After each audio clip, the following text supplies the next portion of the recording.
well. Well, I think the same myself. I try my best to put my head in the sand as much as possible, because I think, well, what's the point in spending your days thinking about cancer when you could be thinking about something more interesting, like the gas bill? Is that something that you're worried about? Yeah, exactly. Like, when you get given this red flag, you're not going to go past this red flag, Mr. Irwin. You're not, all right.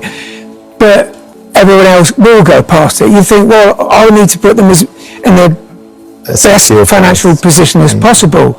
So, the cost of living is a concern, because I might not be around too much longer to witness it, but my family certainly will. So it's an added pressure on the current situation. Yeah, absolutely. It's extraordinary, Jonnie, that you're being this brave and courageous and talking so openly and sharing it. But I know that initially that wasn't your plan. You wanted to keep your health and what you're going through secret, didn't you? Yeah, because I was in fear of kind of what's happened to some extent.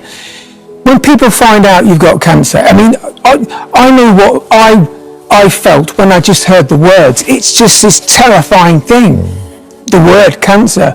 And I thought, if I feel like that, everybody else will feel like that. And lo and behold, I lost some work through it.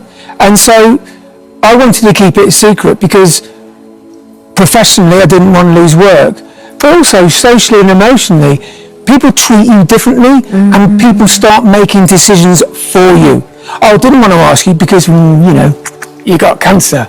Oh, yeah, I don't want to go out and have a good time, do I? Because I've got cancer. And so if I withheld that information, I found I could live a normal life right up until probably a year ago. And then it became untenable, and you had to share the news? Yeah, well, there's certain busybodies on social media, like, you don't look well, you look ill, you should see the doctor. I mean, I had someone come up to me after a Place and Sun live exhibition saying, my wife says you're too skinny.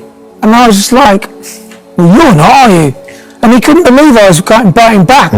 What do people expect to gain from it? The front page of The Sun this morning says that you were axed after you got cancer. Now, the production companies say that they couldn't get the adequate insurance for you to do, presumably, the travelling that you needed to do with the... I could work on Escape to the Country. That's the same show, albeit better. But, I can travel away from home for 3 to 4 days. And when I was told I couldn't do A Place in the Sun because they didn't think they could get insurance, it just broke my heart, and I just didn't think they'd even fought for me. They'll say they did, but... Well, this is what they said. We have to give them the right to reply. Yeah. Freeform Productions say no stone was left unturned in trying to enable Jonnie to continue his international filming with us during COVID, but the production company were unable to secure adequate insurance cover for him. It's a relationship you had with them for 18 years. Yeah, I just think, compare that with A Place in the Sun Live, the exhibition company, or Escape to the Country.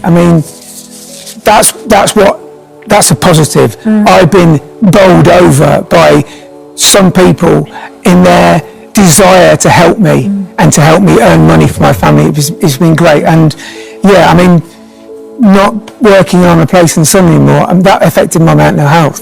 You get cancer, you've got all the problems associated with it. I'm not brushing over that, but there are many. Yes. And then you get something that, I'm a family man now, but being a TV presenter almost defines you. And not being able to travel and do what I think I'm pretty good at, and not being able to provide for my family. Like every show I do now, that's money for my family for the future. Let's talk about your lovely family. You're married to Jessica. Yeah. You have Rex, who's 4 years old. On Christmas Day. Oh, really? Oh, yeah. Fantastic. You've got that was the most sober Boxing Day I know ever. Now, tell us about this Christmas. I can imagine you're capturing it all on camera and video, aren't you? Because, it's important for those little boys to Absolutely. Now's about making memories. Yes. Of course it is. And I'm sure most people in my positions think the same, but I'm probably going harder on it because I know my children are so young, they probably won't remember me. I'm pretty much guaranteed to remember me.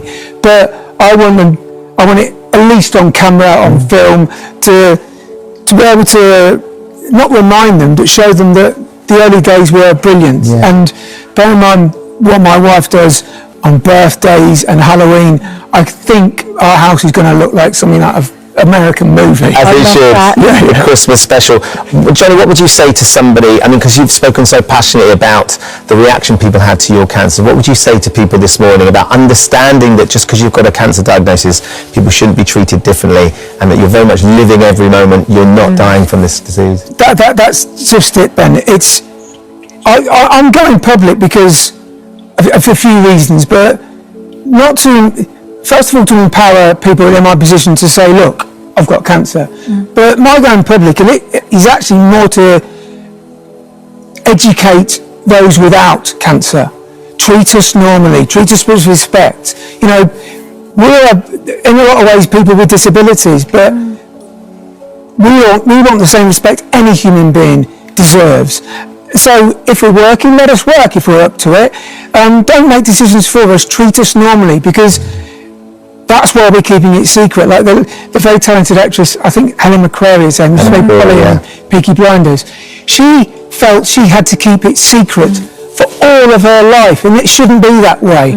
We should be able to talk about our feelings, and in doing so, you'll benefit from so much support. But we're all as citizens, we need to be better educated and adjusted to treat people like me in my position. So It's a powerful message and a really important one.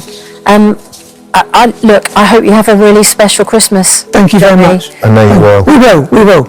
And you know, love to your family. We are heartbroken to report to you the untimely passing of Jonnie Irwin, a place in the sun and escape of the country television presenter. He has died at the age of 50 following a long battle with cancer. Jonnie Irwin shared a video on his Instagram a few days ago giving updates on his cancer journey. His death is very heartbreaking and tragic to the lives of the people that loved him, and it is a great loss to the entertainment industry.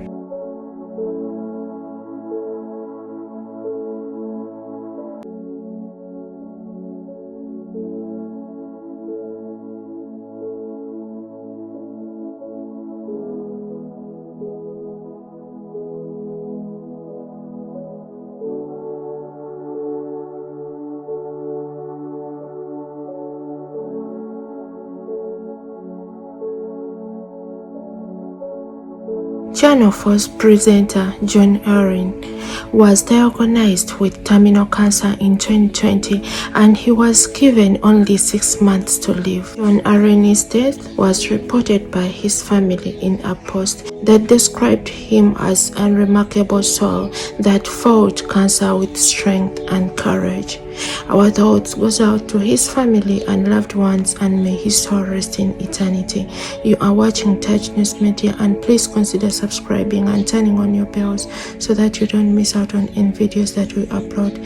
Send out your condolence messages in the comment section, but kindly keep the comments respectful. Don't forget to subscribe and turn on the bell so that you don't miss out on any videos that we upload. I love you guys, and keep safe. Bye bye.